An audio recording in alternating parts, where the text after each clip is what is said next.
আমরা ছোটবেলা থেকে জেনে আসছি গাছ আমাদের বন্ধু। তারা অক্সিজেন দেয়, তারা আমাদের বাঁচিয়ে রাখে। বন জঙ্গলকে আমরা ভালোবেসে ডাকি পৃথিবীর ফুসফুস।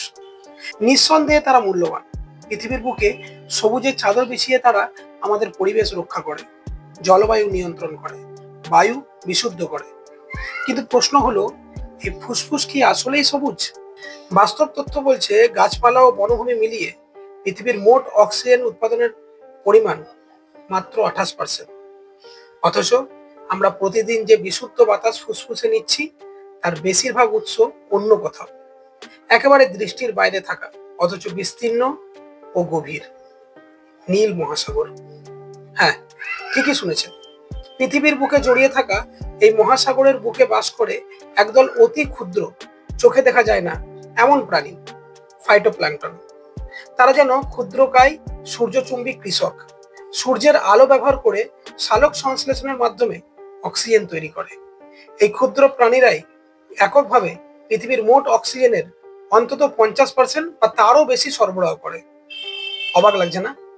সাগরের ঢেউর তলে এরা শান্তভাবে কাজ করে চলে, কোনো দাবি ছাড়াই, কোনো স্বীকৃতি ছাড়াই।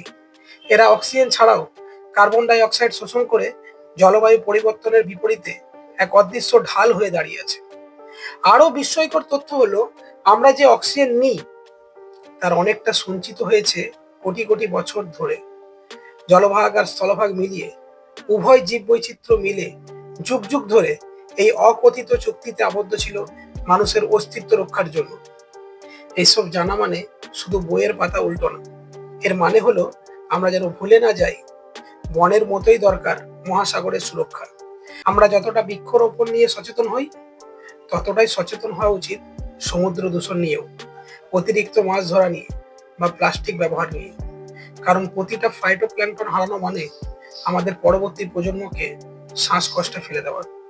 তাই পরের বার যখন বুক ভরে শ্বাস নেবেন, যখন প্রাকৃতিক বাতাসে একটা শান্তি অনুভব করবেন, তখন একবার চোখ বন্ধ করে কল্পনা করুন বিশাল সেই নীল সমুদ্রের আর তার বুকে ভেসে থাকা লক্ষ কোটি ক্ষুদ্র জীবের